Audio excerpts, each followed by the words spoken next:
నేనైతే డిసప్పాయింటెడ్ కొంచెం.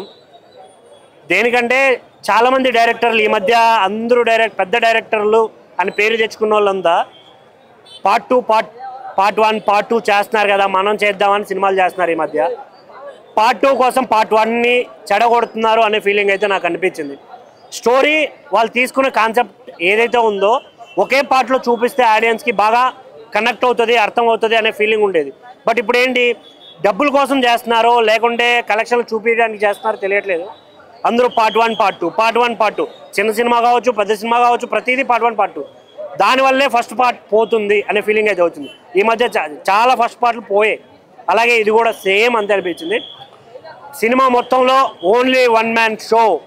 తారకన్న we love you. నీ పర్ఫార్మెన్స్ వేరే లెవెల్. అసలు ఒక్కడే సినిమా మొత్తం మాస్ డైలాగులు కావచ్చు, డ్యాన్స్ కావచ్చు, ఫైట్ కావచ్చు, బ్యాక్గ్రౌండ్లో ఎంతమంది యాక్టర్లు ఉన్నా ఓన్లీ వన్ అండ్ ఓన్లీ తారకన్న వేరే. అసలు ఆ డైలాగ్స్ కావచ్చు, డ్యాన్స్ స్టెప్పులు, చాలామంది ఏంటంటే వింటేజ్ తారకన్న కనబడతాడు ట్రైలర్లో అన్నారు. అలా ఏం అనిపించలేదు. ఏదైతే మన RRRలో క్యారెక్టరైజేషన్ ఉందో సేమ్ సిమిలర్గా అనిపించింది. ఫాదర్ క్యారెక్టర్ అలాగే అనిపించింది, కొడుకు క్యారెక్టర్ అలాగే అనిపించింది. ఇంకొకటి అనిరుద్, చాలా నెగిటివిటీ ఉంది అనిరుద్కి. తెలుగు అంటే లైట్ తీసుకుంటాడు, ఏం పెద్దగా పట్టించుకోడు అనే ఇది ఉంది చాలామంది కూడా. బట్ ఈ సినిమాతో మాత్రం చాలా బాగా చేశాడు, చాలా బాగా చేశాడు. ఆ మ్యూజిక్ కావచ్చు, ఇదంతా చాలా నచ్చింది నాకైతే. ఎందుకంటే ఆ బ్యాక్గ్రౌండ్ స్కోర్కి, ఆ డైలాగ్స్కి ఏదైతే రావాలో ఆ ఎలివేషన్స్ ఇచ్చాడు. కొన్ని పోస్టర్స్కి బాగాలేదు. సినిమా బాగలేదు అంట. సినిమా బాగలేదు. సినిమా చూసా నువ్వు? సరే, లైక్ చూసావా? నేను ఆర్గ్యూ చేయాలనుకోవట్లా. సినిమా చూసావా నువ్వు? చూసారు. ఎన్ని గంటలు చూసావు? 1 o'clock. అదే నీకు నిద్ర చూడదు. 1 గంట చూసాక నీకు నిద్ర. Thank you so much. Cinema అయితే చాలా బాగుంది. సరే, బాగలేదు. ఇలాంటి తెలుస్తుంది అందరి. ఓకే, దగ్గర మాట్లాడుకోవాలి ప్రతి కూడా. Thank you. నా ఫీలింగ్ అయితే అది ఫ్యాన్స్కి.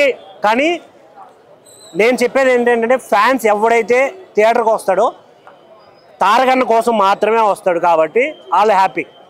ఆ విషయం నేను చెప్తాను. ఒక సినిమా బ్లాక్ బస్టర్ అవ్వాలంటే ఒక మాస్ హీరో ఫేమ్ ఉన్న ఏ యాక్టర్కైనా ఆయన చూసి మాత్రమే థియేటర్కి వస్తారు. సో ఆయన చూసి థియేటర్కి వచ్చినప్పుడు అది యావరేజే అవుతుంది. డైరెక్ట్ ఎఫెక్ట్స్ లేకుంటే ఆ స్టోరీ కంటెంట్ దీనివల్ల మాత్రమే సినిమా బ్లాక్ బస్టర్ అవుతుంది. ఇది నాకైతే అనిపించిన విషయం ఇది. ఇంకొకటి మెయిన్గా డైరెక్టర్ విషయంలో నాకు చాలా ఇది అనిపిస్తుంది. ఒకప్పుడు శ్రీమంతుడు ఈ సినిమాలు చేసేప్పుడు ఆయన విజన్ ఎలా ఉండేది.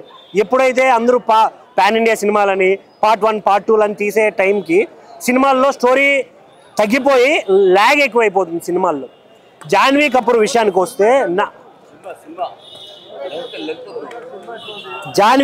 విషయానికి వస్తే నేనైతే అసలు చాలా డిసప్పాయింటెడ్. అసలు ఒక తెలుగు అమ్మాయిలాగా కూడా కనిపించట్లేదు. ఆ డైలాగ్ వర్షన్స్ కావచ్చు, ఆమె ప్రజెన్స్ కానీ థియేటర్లో స్క్రీన్ పైన అలా కనిపించట్లేదు.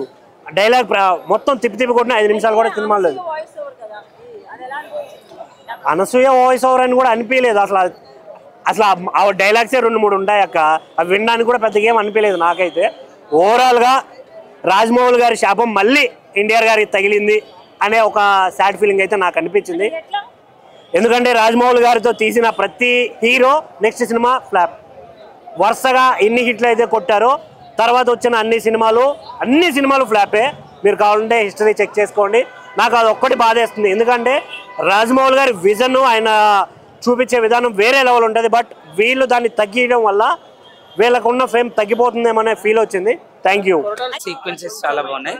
నాకు స్టోరీలోనే డిసప్పాయింట్ అయ్యా. అంటే లైక్ ఆ స్టోరీ లైన్ ఇంకా స్ట్రాంగ్గా ఉండుంటే బాగుంది అనిపించింది. So I can say average cinema.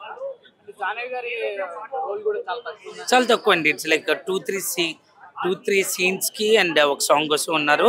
And second హాఫ్లో వస్తారు అంతే. హైలైట్స్ అంటే like elevations and fight sequences. Songs పరంగా ఓకే. అంటే ఇది చుట్టమల్లే వచ్చేస్తే ఆ సాంగ్ చాలా బాగుంది. విలన్ సైఫ్ అలీ ఖాన్ అండ్ అతను పేరేంటి అబ్బా, యాక్టర్స్ అందరూ చాలా బాగా యాక్ట్ చేశారండి.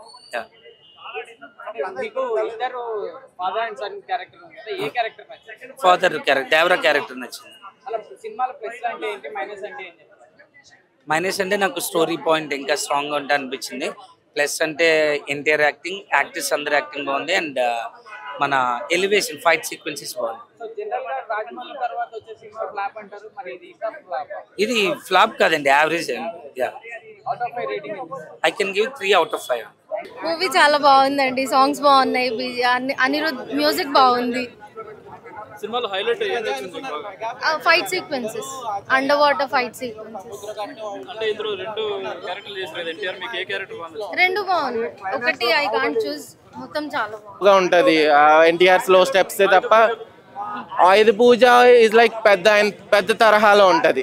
ఇప్పుడు ఎన్టీఆర్ టెంపర్ లో మై తాత టెంపర్ ఆ టైప్ ఫాస్ట్ బీట్ అయితే ఏమి ఎన్టీఆర్ డాన్స్ ఎలివేట్ అయ్యేంత అయితే సాంగ్స్ లేదు.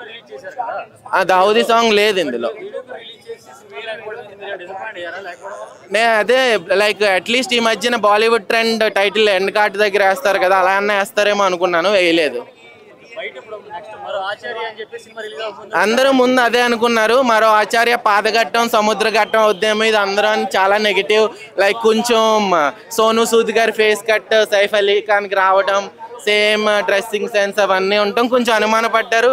దట్టు కొరటాల గారు ముందే సినిమా రిలీజ్ అవ్వకుండానే వాళ్ళకి వెళ్ళకూడదు సినిమాని ఆ టైప్లో ఓవర్ కాన్ఫిడెన్స్గా మాట్లాడటం కూడా నాకు కొంచెం సినిమా డౌట్ కొట్టింది. బట్ ఎన్టీఆర్ ఫ్యాన్స్కి సినిమా పీక్స్ అని చెప్పొచ్చు. నగ్గారు. లైక్ ఆఫ్టర్ ఆచార్య పోయాక ఇది సినిమా బాగుంది.